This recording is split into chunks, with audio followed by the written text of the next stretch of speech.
Tout le réel plaisir est pour moi de nous retrouver encore au cours de cette édition d'Info Soir sur la communication plus télévision.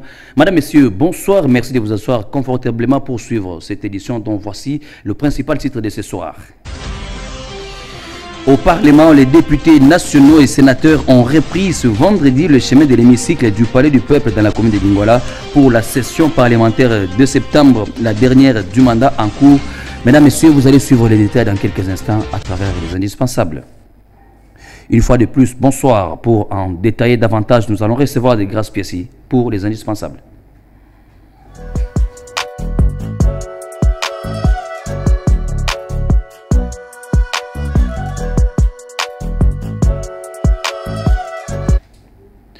Au Parlement, les députés nationaux et sénateurs ont repris le chemin de l'hémicycle lors de l'ouverture de la toute dernière session de la législature au niveau de ces deux chambres du Parlement. Mesdames, Messieurs, plusieurs questions étaient à l'ordre du jour. La question électorale, la question budgétaire, la question économique, mais également cette proposition de loi Tchani. Tout sera expliqué au cours de cette édition avec Desgrâces Piessi que nous recevons. Bonsoir Desgrâces. Bonsoir Christian. Ça va? Toujours bien. Qui aurait tenu du discours du président du Sénat qui a ouvert la session parlementaire en premier? Vous l'avez dit Christian, tout a commencé au Sénat, la chambre haute du Parlement, où son président Modeste Bahati Lukwebo a donné les go en premier pour l'ouverture de cette session ordinaire de septembre. On le voit en image, le président Modeste Bahati Lukwebo qui a d'entrée de jeu rappelé que cette date du 15 septembre 2023 coïncide avec la célébration de la journée mondiale de la démocratie initiée par les Nations Unies. Par là, il tenait à inviter toutes les parties prenantes au processus électoral de privilégier le climat de paix et de sérénité. Et dans son discours, en tout cas, le président du Sénat a brossé tout le secteur de la vie nationale, en commençant bien évidemment par les budgets, l'économie, en passant par la politique et les élections qui pointent déjà à l'horizon. Il s'est beaucoup plus apaisanti sur les questions économiques et budgétaires, étant donné que cette session de mars, qui est d'ailleurs la dernière de cette législature, est essentiellement... La session de septembre. Bien sûr, la session de septembre est essentiellement budgétaire. Alors, on va écouter le président du Sénat, Modeste Bahati Lukwebo, qui a demandé à ce que le gouvernement dépose son projet de loi budgétaire en bonne date et que pour que les deux chambres aient le temps de l'analyser et que cette proposition de loi tienne compte des réalités actuelles, notamment l'inflation et l'instabilité du taux d'échange. On va écouter Bahati Lukwebo. Alors, suivons ensemble le président du Sénat, l'honorable Modeste Bahati Lukwebo, dans son speech de ce jour lors de la rentrée parlementaire au niveau du Sénat. Honorables sénateurs et chers collègues, la présente session, qui se veut essentiellement budgétaire, fait obligation au gouvernement de déposer au bureau de l'Assemblée nationale le projet de budget de l'État pour l'exercice 2024 au plus tard le 15 septembre 2023 en conformité aux dispositions de l'article 126 alinéa 3 de la Constitution. C'est pour moi l'occasion de faire appel au bon sens du gouvernement pour que ce budget, qui est le dernier de notre mandature, nous parvienne dans un délai raisonnable. Ce qui permettrait à l'Assemblée nationale et surtout au Sénat d'avoir le temps nécessaire pour examiner et pouvoir intégrer tous les agrégats macroéconomiques permettant au gouvernement d'avoir les moyens nécessaires pour bien exécuter son programme. Pour rappel, le budget du pouvoir central pour l'exercice 2023 était présenté en équilibre en recettes et en dépenses à 32 456,8 milliards de francs congolais, soit l'équivalent de 16 milliards 100 millions de dollars américains, soit un taux d'accroissement de 45,9% par rapport à la loi de finances pour l'exercice 2022 chiffré à 22 253 milliards de francs congolais et qui équivalait à cette époque à 10 milliards 700 millions de dollars américains. Force est de constater qu'à mi-parcours, les résultats attendus n'ont pas été atteints. Par ailleurs, pour éviter l'amenuisement continu du pouvoir d'achat de la population, je souhaite que le budget 2024 soit adopté en tenant compte de la conjoncture économique dont les tendances inflationnistes auront sensiblement accru et le taux de change du franc congolais au-delà des prévisions face aux monnaies étrangères.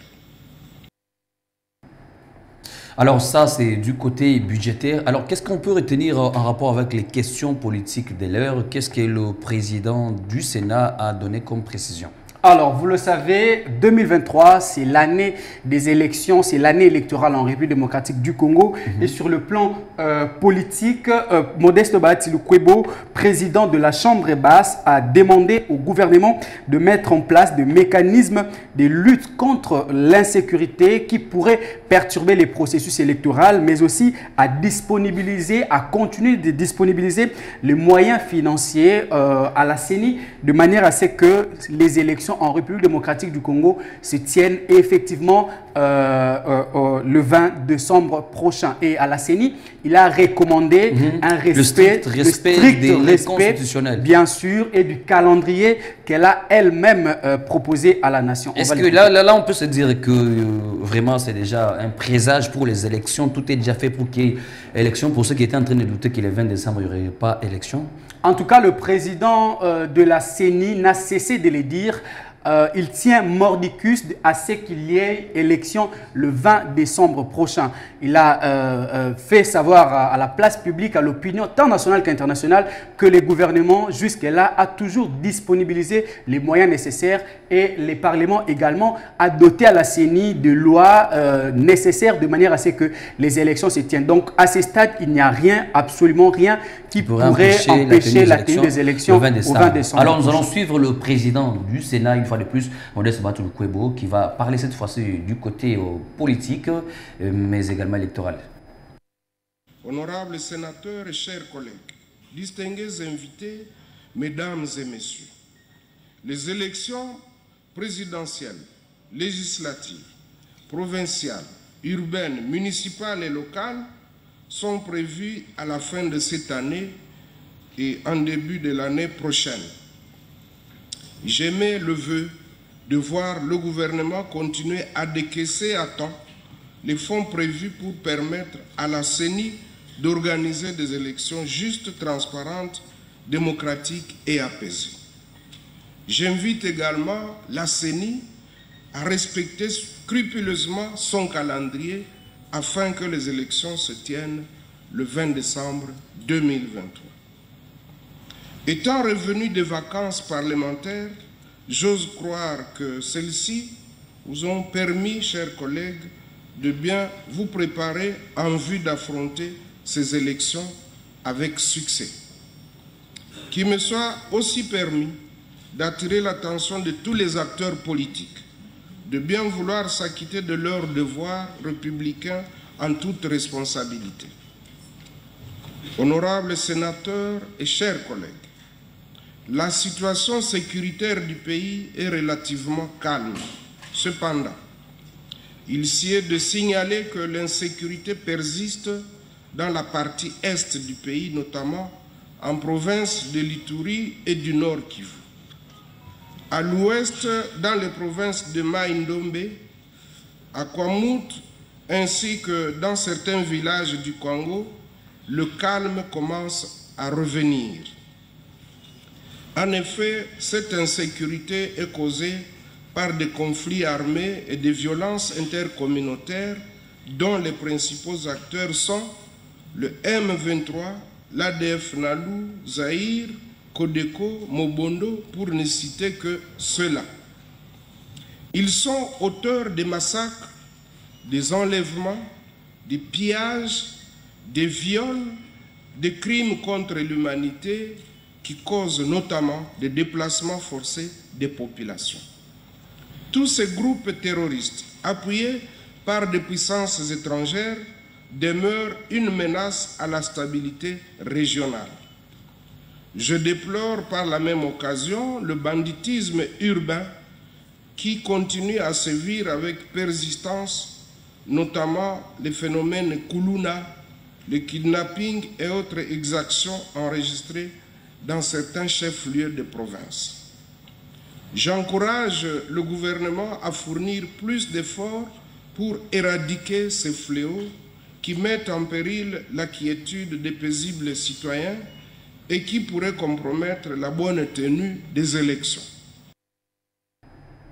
Alors la rentrée parlementaire, c'est aussi à l'Assemblée nationale, comme nous l'avons annoncé au début de cette édition. Le président de cette chambre basse du Parlement, l'honorable Mbosso Kodiapanga Christophe, était à la perche lui-même pour échanger et donner l'essentiel de son discours en rapport avec cette dernière session parlementaire qui est en marge de cette législature qui prend d'ailleurs sa fin dans quelques mois seulement. Alors, quel a été l'essentiel du discours du président de l'Assemblée nationale des Grâces-Pièces? Alors, si l'on analyse scrupuleusement les discours du président de l'Assemblée nationale, Christophe Mbosso Kodia, l'on retiendra que d'entrée de jeu, il a tenu à rendre un hommage mérité aux députés nationaux qui sont décédés, notamment l'honorable Chérubin Okende, qui a été lâchement abattu, justement, dans les déposé procès. Un bouquet de fleurs bien devant sûr, son siège. En tout cas, c'est une image qu'on illustrera peut-être plus tard. Cette image a touché vraiment les esprits. Il y avait un siège avec la photo de l'honorable Chérubin Okende et un bouquet de fleurs là-dessus. Alors, le président Mbosso Christophe Mbosso Kodia a tenu à rendre hommage à ces députés qui sont partis. Il y en a quelques-uns. Donc, hormis cela, le président Mbosso a rendu un hommage vibrant, en tout cas, au président de la République qui, au cours de cette législature, a donné une impulsion de manière à ce que l'on ait une majorité, une nouvelle majorité au sein du Parlement qui a conduit, bien sûr, à l'installation d'un nouveau gouvernement. On parle là du gouvernement Samalou Koné. Et quel est le bilan de cette législature, si on peut parler en termes de réalisation?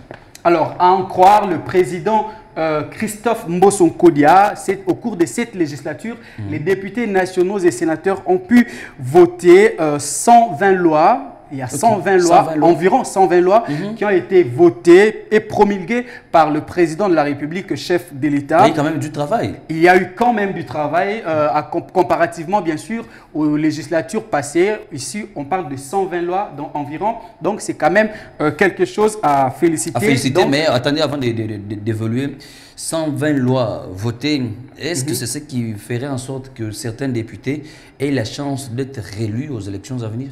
Ah non, pas du tout, pas du tout. Il faut d'abord savoir que ces 120 lois n'ont pas été initiées par tous les députés. L'initiative parlementaire est avant tout personnelle, avant que ça soit peut-être porté par les caucus ou les membres de partis politiques. L'initiative parlementaire est d'abord personnelle. Donc, chaque député, ils sont là au nombre de 500. Chacun sera jugé par rapport à sa production. Et même si on fait la moyenne, ce n'est pas suffisant parce que sur 500 députés, on pouvait avoir au moins 500 lois. N'est-ce pas? Parce que si chacun pouvait proposer et qu'on acceptait une loi, on pouvait en avoir au moins 500. Donc, 120 quand on fait la moyenne, ce n'est pas vraiment suffisant. Ce n'est pas du tout suffisant, mais c'est quand même quelque chose de bien à comparer, bien sûr, aux législatures passées. Mais nous encourageons, il faut encourager, en tout cas, les députés dont Josué Moufoula, que voici en image, il faut encourager les députés à produire et à faire toujours mieux. Mais il faut savoir également que il y a une différence, il y a un écart entre la proposition de loi et son adoption. Ici, on parle de lois qui ont été adoptées et promulguées. Je ne dis pas qu'il n'y a eu que ces nombres, 120 lois ou 120 projets de loi qui ont été proposés. Peut-être qu'il y en a eu plus, mais d'autres n'ont pas peut-être eu la chance d'être adoptés ou d'autres n'ont pas été retenus faute des temps aussi. Il faut savoir que les députés nationaux n'ont que 3 mois dans chaque session ordinaire pour travailler sur les lois. La session de mars et la session de septembre. La session de mars et la session de septembre, donc ça fait 6 mois par an. Donc ce n'est pas en tout cas suffisant pour produire autant de lois dont la République a besoin. Mais ils ont les bureaux et en même temps, ils en profitent aussi pour rencontrer leur base et puis les mobiliser. Surtout que j'espère que comme il restait quelques jours pour les élections, ils en ont profité pour sensibiliser aussi leur base. Oui. Et quelle sera la particularité de cette session? Alors, avant de prendre bien sûr la particularité de cette session, on va écouter le président Christophe Mbosso qui a en tout cas dressé un bilan qu'il qualifie personnellement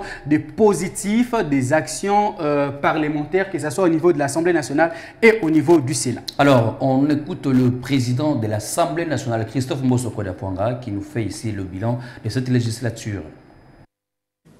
Il importe de relever que la stabilité institutionnelle a été la caractéristique de cette législature. En effet, au cours de celle-ci, il a été observé une collaboration appréciable entre toutes les institutions nationales. Ce contexte d'apaisement a permis aux honorables députés d'exercer avec responsabilité de dévouement et de contrôle parlementaire. Il sied également de vous rappeler qu'avec la détermination de l'État, Son Excellence Félix Tshisekedi Tshilombo, la volonté exprimée par nombre de députés d'entre nous, l'actuelle législature a été marquée par la requalification de la majorité parlementaire, la mise en place d'un nouveau gouvernement. Il s'en est suivi l'élection du nouveau bureau de l'Assemblée nationale et la reconfiguration des bureaux de groupes parlementaires et des commissions parlementaires. À la suite de la démission du gouvernement alors en place, le président de la République a eu à nommer un nouveau Premier ministre, issu de la majorité parlementaire. Après la présentation par le Premier ministre de son programme et son approbation par l'Assemblée nationale, celui-ci avait investi le gouvernement Sama Lukonde. Honorables députés, chers collègues, distingués invités, pour permettre au gouvernement d'assurer la mise en œuvre de son programme, les 2 chambres du Parlement ont examiné et adopté environ 120 lois, toutes promulguées par le président de la République. Toujours dans ce cadre, nos 2 chambres ont également adopté à 4 reprises les lois portant habilitation du gouvernement. Pour la première fois, sous l'empire de l'actuelle Constitution, après consultation du président de 2 chambres, le président de la République avait proclamé l'état d'urgence sanitaire face à la pandémie de Covid-19.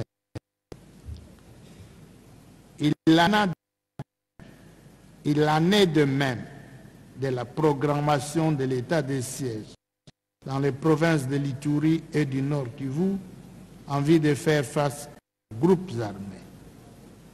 Dans les 2 cas, les 2 chambres du Parlement ont à plusieurs reprises accédé à la demande du gouvernement de proroger ces mesures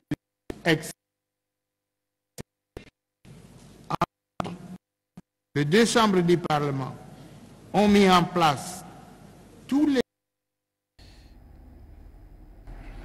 Alors, de grâce, qu'est-ce qu'on peut retenir de ce qui avait été la particularité de cette session? Alors, cette session de septembre qui est la dernière, d'ailleurs la première particularité, c'est que c'est la dernière de la législature, mais également avant il faut savoir la tenue des élections. Avant bien sûr la tenue des élections qui sont prévues le 20 décembre prochain. Alors, une autre particularité, c'est que cette session sera extrêmement courte. Elle ne durera pas 3 mois comme d'habitude. Elle sera suspendue le 18 novembre pour permettre aux députés, aux potentiels candidats de retourner dans leur base pour pouvoir battre campagne. Alors, allez-y. Une troisième particularité, c'est qu'elle sera essentiellement budgétaire, mais elle pourra aussi prendre en compte les arriérés législatives dont il y en a autant, hein, dans la loi Tiani, la loi Mbaou, toutes ces lois. On va revenir sur toutes ces lois. Et je voudrais savoir, parce que vous avez parlé également, vous avez dit que c'est une session essentiellement budgétaire. Ouais. Est-ce que le projet de budget a été déposé par le Premier ministre Jean-Michel Sama Lukonde? Justement, en tout cas, depuis son investiture, le gouvernement Sama Lukonde s'est toujours distingué, en tout cas de tout le gouvernement précédent, de déposer à la bonne date, hein, en tout cas, les projets de tout le gouvernement. Bien sûr. Et on dit que Matata Ponyo, c'est le meilleur Premier ministre de l'histoire de la RDC. Comment voulez-vous que Sama Lukonde soit celui-là qui respecte scrupuleusement la date et le jour du dépôt de ce projet de budget, voilà. Bon, les avis peuvent diverger, hein, chacun a son opinion, mais en tout cas la réalité le prouve. Il n'y a que les gouvernements Sama Lukonde depuis la création de la République démocratique du Congo. Bien sûr, on le voit, il est accompagné bien sûr du ministre du budget Meboji. Ils ont été reçus par le président Mbosso Kodia de l'Assemblée nationale. Et Meboji derrière lui, c'est Jean-Lucien Boussa, ministre du commerce extérieur. Voilà. Le président Mbosso qui n'est pas aussi seul, il est avec... André Mbata Betoukoumé, qui est son premier vice-président au niveau de l'Assemblée nationale. Je disais donc que le gouvernement Sama Lukonde s'est toujours distingué, a déposé à bonne date le projet de loi budgétaire, conformément bien sûr à l'article 126 alinéa 3 de la Constitution de la République, qui oblige au gouvernement de déposer ce projet de loi au plus tard le 15 septembre, de manière à ce que les deux chambres aient le temps d'évaluer, de toiletter et bien sûr d'adopter. Alors, parce qu'on parle de ces lois qui profilent à l'horizon, certains Congolais penseraient que voter par exemple la loi Tiani serait une des meilleures options, ça serait la meilleure loi, selon certains Congolais, leur opinion. La loi Tiani qui s'épile que pour briguer la magistrature suprême ou assister à certaines fonctions, il faudra être Congolais de père et de mère, ce qui crée d'ailleurs le débat. Mais également, il y en a qui pensent que la loi Mbao aussi, qui stipulerait à ce que prendre une femme en mariage puisse avoir un budget, bon, une somme de 500 $ comme d'autres. Le Congolais, certains ont pensé que ça serait une meilleure option parmi les meilleures lois de cette législature. Déjà, Noël Tchani avait mobilisé ces jours pour qu'on puisse mettre la pression sur l'Assemblée nationale à voter cette loi avant de clore totalement cette session. Quelle est votre réaction?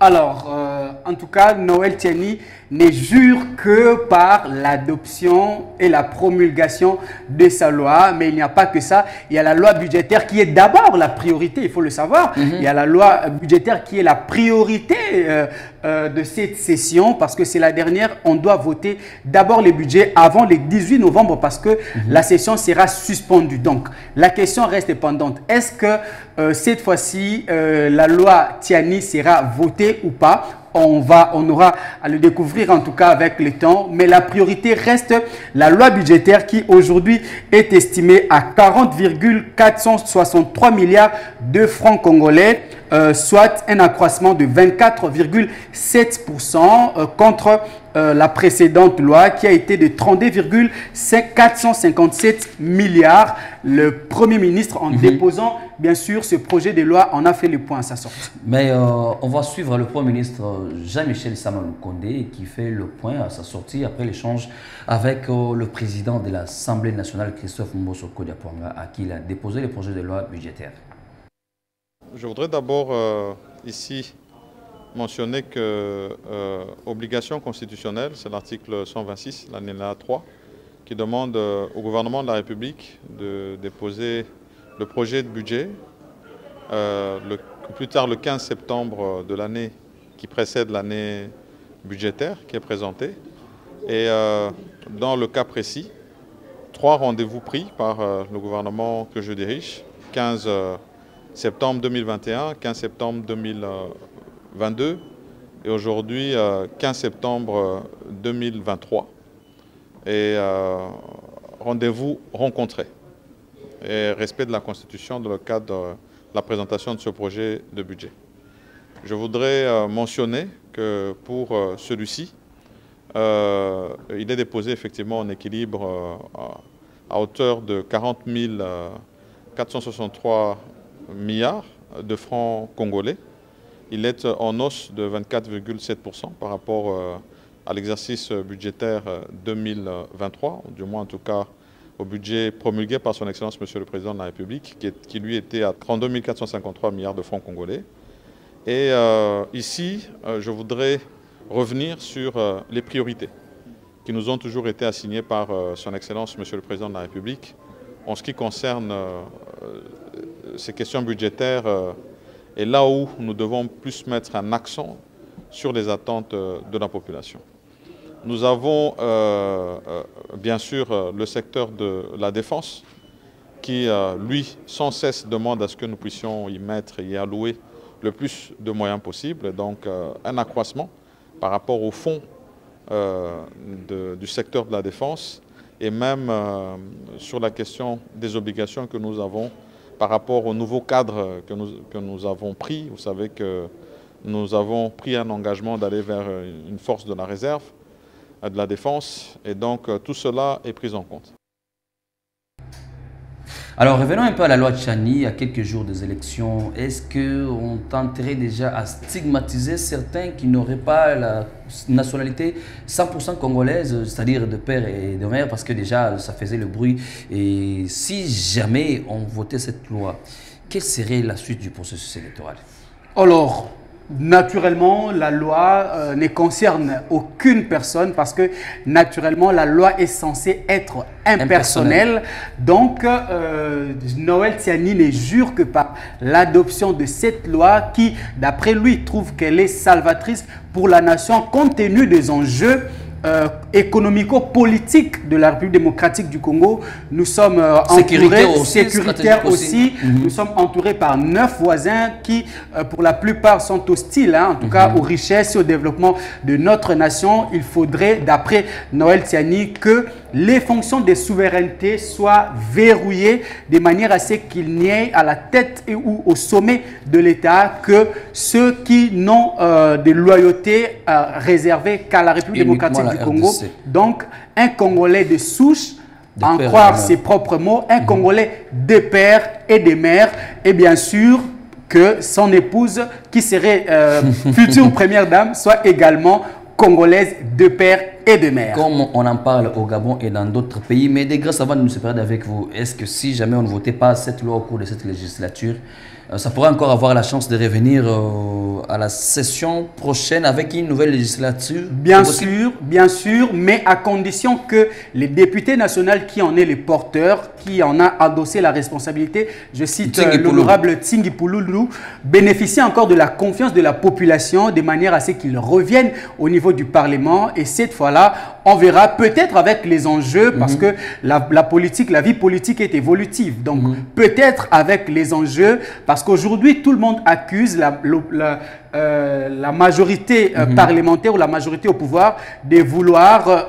discriminer certains candidats, les écarter de manière à ce qu'ils ne puissent pas concourir. Peut-être dans l'avenir, les enjeux seront autres et c'est en ce moment-là peut-être que c'est... Et si jamais Tsingi Pouloulou ne serait pas réélu, est-ce qu'il y aura-t-il possibilité qu'un autre député puisse entériner cette proposition et puis ramener au Parlement? Bien sûr. En tout cas, les règlements intérieurs de l'Assemblée nationale l'autorisent, justement parce que ce n'est pas Tsingi Pouloulou qui en est l'initiateur. Lui n'a fait que mener des démarches de manière à les déposer auprès du bureau de l'Assemblée nationale. Donc, s'il s'avère que Tsingi Pouloulou n'est pas réélu, en tout cas après les élections de décembre 2023, quelqu'un d'autre, un autre député pourra porter cette initiative parlementaire au niveau de la Chambre basse. Et jusqu'alors, il est député national, il a encore beaucoup de chances d'être réélu, alors bonne chance à lui. Des grâces Piessi, bon week-end. Merci. Merci d'avoir été avec nous tout au cours de cette semaine et au cours de ces indispensables, surtout qu'on a rouvert avec vous la session parlementaire, la toute dernière de la législature. Merci beaucoup. Je vous en prie, Christian. Mesdames et messieurs, nous allons poursuivre l'actualité au cours de cette édition d'Info Soir. Plusieurs questions liées à la coopération bilatérale entre la RDC et la Belgique. Également, le développement ont été au centre des échanges entre le Premier ministre Jean-Michel Sama-Lukonde et l'ambassadeur du Royaume de la Belgique en République démocratique du Congo lors d'une audience à la primature dans la soirée du jeudi 14 septembre 2023. Divin Chiswaka nous en dit plus. Grande question relative à l'état des relations bilatérales entre la RDC et la Belgique, l'état d'avancement des grands projets de la coopération belgo-congolaise et des questions des relations multilatérales dans le cadre de l'Union européenne, la situation de l'Est du pays ainsi que l'avenir de la MONUSCO en RDC. Toutes ces questions ont été abordées au cours de ces échanges entre l'ambassadrice du Royaume de Belgique en RDC et le Premier ministre Jean-Michel Sama-Lukonde, à en croire la diplomate belge. Mais j'ai été très impressionnée parce que c'était une longue journée. Aujourd'hui, il y avait aussi, je crois, la prestation de serment des nouveaux magistrats. On sait que le secteur de la justice, c'est aussi un secteur crucial pour amener la stabilité, amener vraiment les réformes. Tout passe par la justice. Et donc, c'est un pas important. Je crois que le Premier ministre tenait aussi à être aux côtés du Président pour ça. Et malgré cette longue journée, il m'a paru très en forme et en tout cas bien informé des éléments importants de notre relation bilatérale. Et donc, je crois qu'on a vraiment abordé là le début, j'espère, d'un long dialogue. Et le Premier ministre m'a aussi fait part de la volonté d'échanger très franchement, très ouvertement, donc sur toutes les questions qui nous intéressent et qui nous importent pour continuer ce dialogue franc entre nos deux pays. Outre ces questions, la diplomate belge s'est dit impressionnée par la volonté du Premier ministre lors de leur échange. Elle affirme avoir été face à un homme bien informé des éléments importants de notre relation bilatérale avec qui ils ont échangé très ouvertement sur les questions qui les intéressent. On va parler sécurité et défense. Dans cette édition, les pays de la région des Grands Lacs pourraient envisager les perspectives nouvelles de développement en commun grâce à la coopération. C'est ce qui affirme l'envoyé spécial du secrétaire général des Nations Unies pour la région des Grands Lacs lors de son audience qui lui avait été accordée par le vice-premier ministre et ministre en charge de la Défense nationale Jean-Pierre Bemba Gombo. On l'écoute dans ses propos recueillis par Divin Chiswaka. L'envoyé spécial du secrétaire général des Nations Unies pour la région des Grands Lacs a été reçu le jeudi 14 septembre 2023 par le vice-premier ministre, ministre de la Défense nationale et des anciens combattants de la RDC. À l'issue de la rencontre avec Jean-Pierre Bemba Gombo, Yuang Shan s'est dit porteur du message de la RDC auprès du secrétaire général des Nations Unies avant la tenue de la prochaine Assemblée générale prévue pour bientôt. Et donc je rendrai fidèlement compte au secrétaire général pour contribuer à une bonne préparation de tous ces entretiens que le président Tshisekedi aurait à New York en marge de la prochaine Assemblée générale.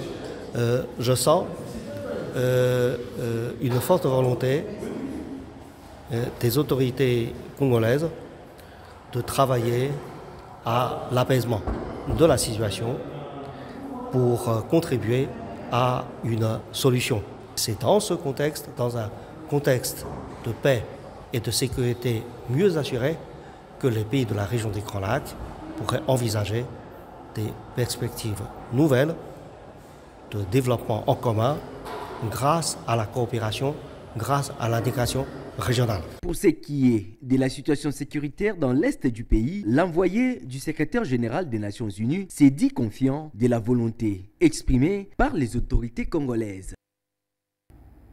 Parlons processus électoral. Au cours de cette édition, le président de la Commission électorale nationale indépendante, Denis Kadima Kazadi, assisté du secrétaire exécutif national adjoint Marie-Josée Kapinga Bondo et de quelques directeurs, a effectué une visite au Centre national de traitement au siège de la centrale électorale située dans la commune de la Gombe. Janinga Mazita pour les détails. Le numéro 1 de la centrale électorale est allé s'enquérir de l'évolution du travail lié à l'impression et au conditionnement des listes provisoires des électeurs qui devront remplir les devoirs civiques lors des élections générales prévues le 20 décembre 2023. Au cours de cette visite, le président Denis Kadima Kazadi a obtenu de la part de la Sénat toutes les informations concernant la faisabilité de cette opération qui consiste en un mot à générer les listes selon les bureaux de vote pour procéder à leur impression brute avant de passer à leur vérification dans l'optique de les conditionner par rapport à l'organisation administrative de la République démocratique du Congo. Tout est de constituer les colis par antenne où s'effectuera l'affichage des listes pour être consulté par les électeurs. On doit imprimer ces listes, on doit les vérifier et le cas échéant faire des ajustements et puis les coaliser et finalement envoyer. Et tout ça c'est fait systématiquement avec des étiquettes, avec un personnel formé pour ce faire. Donc c'est ce que nous faisons parce que nous tenons à ce que, à la date prévue, donc le 20 septembre, que nous ayons ces listes affichées dans les antennes et aussi disponibles sur notre site internet. Au sortir du CNT, le président de la CENI s'est arrêté au service des archives où il a appris la température de la procédure de la parcellisation du dossier de la candidature pour la députation provinciale et des conseillers communaux. Et en sport, on va prendre cette nouvelle en bref. La boxeuse congolaise Marcela Sakombi s'est qualifiée jeudi dernier pour les Jeux Olympiques prévus en 2024 à Paris en France en battant la Nigérienne Jojo Joy en demi-finale du tournoi des qualifications de boxe de la zone Afrique à Dakar. L'ambassadrice congolaise a obtenu son ticket grâce à sa domination au premier et au troisième round. Place à présent au rappel du principal titre de cette édition. Au Parlement, les députés nationaux et sénateurs ont repris le chemin de l'hémicycle ce vendredi au Palais du Peuple dans la session parlementaire de septembre, la toute dernière du mandat en cours. Vous avez suivi les détails à travers les indispensables au cours de cette édition, mesdames, messieurs. Merci de nous avoir suivis et bon début de week-end chez vous. Au revoir.